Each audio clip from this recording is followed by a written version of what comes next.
भारत और रशिया के बीच 4,983 किलोमीटर की दूरी है, लेकिन दोनों कंट्रीज के डिप्लोमेटिक रिलेशंस में बिल्कुल भी दूरियां नहीं है। इंडिया के वर्ल्ड में कई सारे एलाइज है, लेकिन रशिया के जितना क्लोज एलाई कोई नहीं है। For us, Russia has been a steady and time-tested partner. Any objective evaluation of our relationship over many decades would confirm that it has actually served both our countries very, very well. Bharat के defence minister Rajnath Singh ने कहा कि भारत और Russia के relations ऊंचे पर्वतों से भी ज्यादा ऊंचे हैं और गहरे समुद्र से भी ज्यादा गहरे हैं। लेकिन रशिया के पास भारत के जितने एलाइज नहीं है, सिर्फ कुछ गिने चुने एलाइज हैं, जैसे China, Mongolia, north Korea, India और ईरान, जिसमें सबसे बड़ा क्लोज एलाई इंडिया ही है। रशिया के एक मिनिस्टर मिट्री मेडवेडेव का कहना है कि हमारी मोस्ट इंपोर्टेंट फॉरेन पॉलिसी में सबसे पहली प्रायोरिटी इंडिया ही है, और रशिया ने ये साबित भी करके दिखाया है। इतिहास में जब भी पूरी दुनिया इंडिया के खिलाफ पड़ी हुई है, अकेले रशिया ने इंडिया को सपोर्ट किया है। रशिया ने यूनाइटेड नेशन में 3 बार 1957 में और 1962 में और 1971 में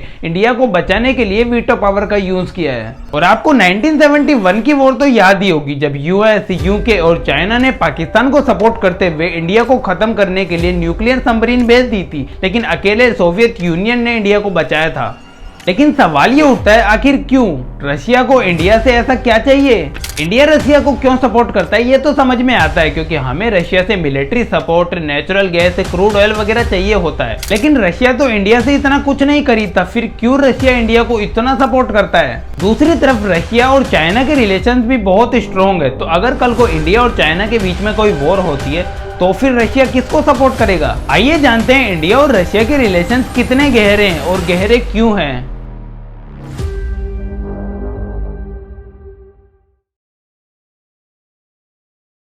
दिसंबर 1971 के अंदर इंडिया और पाकिस्तान के बीच में वॉर स्टार्ट होती है, लेकिन सिर्फ 13 दिन के अंदर ये वॉर खत्म हो जाती है, जो शायद इतिहास के सबसे छोटी वॉर्स में से एक थी।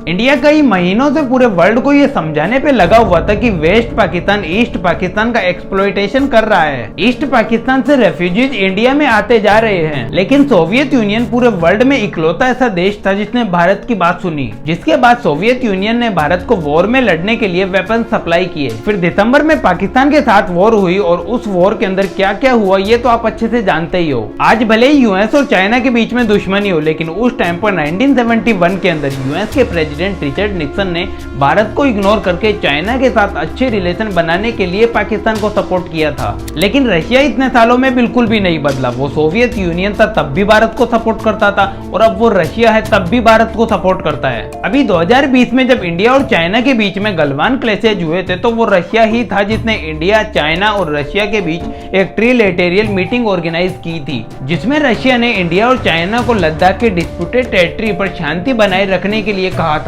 ऊपर से अगले 2-3 महीनों में इंडिया को डिफेंस के नए इक्विपमेंट देने का भी वादा किया। आज कई लोग ये कहते हैं कि फ्यूचर में इंडिया और रशिया के नहीं बल्कि अमेरिका और इंडिया के परमानेंट रिलेशंस होंगे, लेकिन ऐसा नहीं हो सकता। अमेरिका की इंडिया को लेकर फॉरेन पॉलिसी कभी एक समान नहीं रही, बल्कि हमेशा बदलती रही है। कभी इंडिया को सपोर्ट करते हैं तो कभी इंडिया को ही क्रिटिसाइज करते हैं। लेकिन रशिया की इंडिया को लेकर फॉरेन पॉलिसी हमेशा वन साइडेड रही है। रशिया ने कभी भी इंडिया को क्रिटिसाइज किया ही नहीं, बल्कि 1947 से रशिया कंटिन्यूअसली इंडिया को सपोर्ट करता हुआ आ रहा है। इंडिया की आजादी से पहले ही अप्रैल 1947 में रशिया और इंडिया के ऑफिशियल डिप्लोमेटिक रिलेशन एस्टेब्लिश हो चुके थे। फिर 1951 में यूनाइटेड नेशन में कश्मीर के मुद्दे पर इंडिया को घेरने के लिए एक रेजोल्यूशन लाया गया, लेकिन सोवियत यूनियन ने अपनी वीटो पावर का यूज करके इस रेजोल्यूशन को रिजेक्ट कर दिया। इसके 2 साल बाद 1953 में सोवियत यूनियन के डिक्टेटर जोसेफ स्टालिन ने सर्वपल्ली राधाकृष्णन को कहा कि आपको और मिस्टर नेहरू को हम हमारा दुश्मन नहीं मानते। फिर 2 साल बाद 1950 में जवाहरलाल नेहरू सोवियत यूनियन गए, और वहां की कम्युनिस्ट पार्टी की सेक्रेटरी निकिता क्रुश्चेव ने अनाउंस किया कि कश्मीर के डिस्प्यूटेड टेरिटरी के मुद्दे पर सोवियत यूनियन हमेशा इंडिया की सॉवरेनिटी को ही सपोर्ट करेगा। लेकिन सोवियत यूनियन और इंडिया के स्ट्रॉन्ग रिलेशन का नेगेटिव इम्पैक्ट चाइना पर पड़ने लगा, जिसकी वजह से 1959 में इंडिया और चाइना के बीच बॉर्डर डिस्प्यूट शुरू हो गए और 1962 में एक वॉर हो गई। इस वॉर में सोवियत यूनियन इंडिया और चाइना के बीच न्यूट्रल रहा।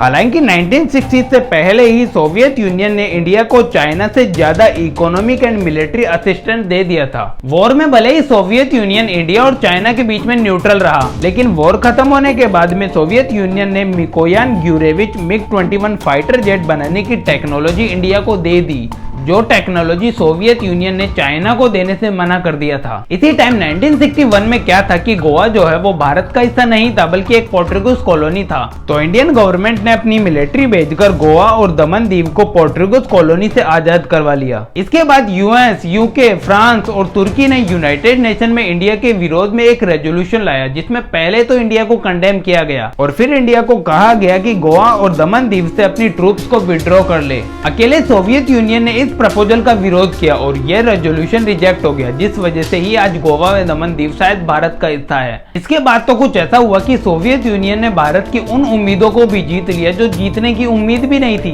हुआ ये कि 1970 में इंडिया ने अपना पहला न्यूक्लियर टेस्ट किया, जिसके बाद यूएस और इंडिया के बीच में टेंशन बढ़ गई। यूएस ने तो इंडिया के न्यूक्लियर वेपन्स हासिल करने के प्रयास को ही अस्वीकार कर दिया, लेकिन सोवियत यूनियन ने ऐसा नहीं किया। उन्होंने इंडिया के न्यूक्लियर टेस्ट को एग्रेशन नहीं बताया, बल्कि पीसफुल पर्पस के लिए किया गया न्यूक्लियर टेस्ट बताया। सोवियत यूनियन ने इंडिया के न्यूक्लियर टेस्ट को एक्सपेक्ट तो किया जो किया, ऊपर से 1970 से 80s तक इंडिया को और वेपन्स बनाने के लिए मशीनरी भी सप्लाई की। 1991 में सोवियत यूनियन यानी यूएसएसआर टूट गया और एक नई कंट्री बनी रशिया।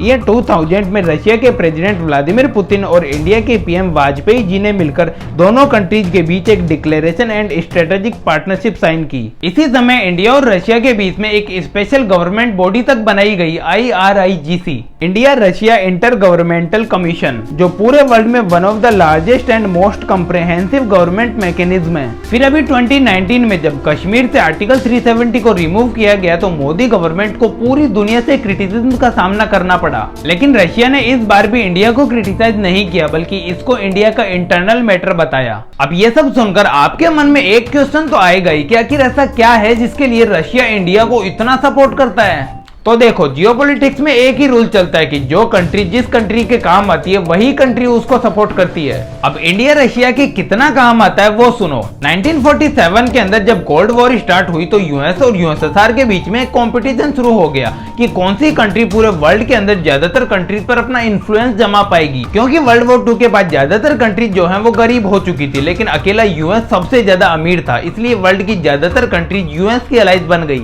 लेकिन यूएसएसआर के पास कोई अलाइज बचा नहीं, क्योंकि चाइना, इंडिया, नॉर्थ कोरिया और कजाकिस्तान जैसी कंट्री तो उस टाइम पर इंडिपेंडेंट तो हुई नहीं थी। बाद में जब ये कंट्रीज इंडिपेंडेंट बनने लगी तब जाकर यूएसएसआर के 4-5 अलाइज बन पाए। अगर किसी कंट्री के बहुत कम अलाइज होते हैं तो वो कंट्री हमेशा एक खतरे में रहती है, क्योंकि जब भी उस देश पर कोई दूसरा देश अटैक करेगा तो उस देश के तो कोई अलाइज ही नहीं है, तो उसको कोई बचाने आएगा नहीं और ऐसा कंट्री जल्द ही कोलैप्स हो जाएगा या फिर टुकड़े टुकड़ों में टूट जाएगा। इसीलिए सोवियत यूनियन टूटकर रशिया बन गया। अब रशिया दोबारा टूटना नहीं चाहता, इसलिए वो अपने 5-6 अलाइज को जी जान से सपोर्ट करता है। ये तो हो गई रशिया के इंडिया को सपोर्ट करने की पहली वजह। अब बात करते हैं दूसरी वजह की, तो वो है पैसा, बहुत सारा पैसा।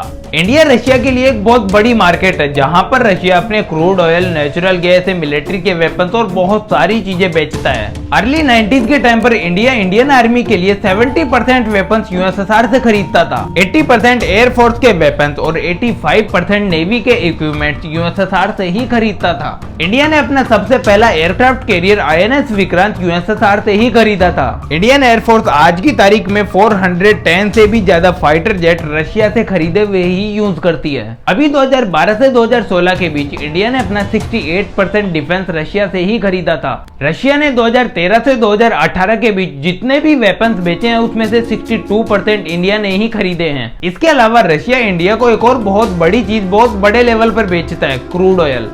प्रेजेंट टाइम पर इंडिया रशिया के क्रूड ऑयल का दूसरा सबसे बड़ा खरीदार है। रशिया के इंडिया को सपोर्ट करने की तीसरी वजह है कि इंडिया भी रशिया को इंटरनेशनली बहुत सपोर्ट करता है। 1956 में सोवियत यूनियन ने एक यूरोपियन कंट्री हंगरी पर इन्वेजन कर दिया था, जिसके बाद जवाहरलाल नेहरू ने सोवियत यूनियन को इंटरनेशनल लेवल पर क्रिटिसाइज नहीं किया, बल्कि पर्सनल लेवल पर आलोचनाएं की। इसी तरह 1968 में जब सोवियत ने चेकोस्लोवाकिया पर अटैक किया तब भी इंडिया ने सोवियत यूनियन को क्रिटिसाइज नहीं किया। फिर 1970 1979 में जब सोवियत यूनियन अफगानिस्तान के अंदर घुसा तब भी इंडिया ने यूएन के अंदर सोवियत के अगेंस्ट वोट नहीं किया। इसी तरह 2000 में, 2008 में, 2013 में, 16 में जब भी यूनाइटेड नेशन में रशिया के अगेंस्ट रिजोल्यूशन लाया गया तब इंडिया ने रशिया के अगेंस्ट वोट नहीं किया। जैसे अभी लेटेस्ट एग्जांपल ही देख लो, जब रशिया ने यूक्रेन को इन्वेड किया था तो यूएस ने, यूरोपियन कंट्रीज ने, लगभग पूरे वर्ल्ड ने रशिया पर 24,000 से भी ज्यादा सैंक्शन लगा दिए थे। लेकिन इस बार भी इंडिया ने यूनाइटेड नेशन में रशिया के अगेंस्ट वोट नहीं किया और ना ही रशिया को क्रिटिसाइज किया।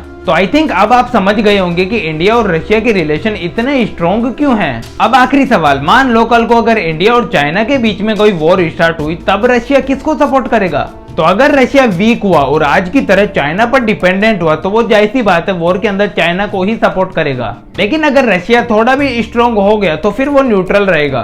फिर भी चलो मान लेते हैं कल को इंडिया और चाइना के बीच में सच में कोई वॉर स्टार्ट हो जाती है तो फिर कौन जीतेगा और कौन हारेगा? अगर आप इस बारे में जानना चाहते हो तो मेरी ये वीडियो क्लिक करके जरूर देखिएगा।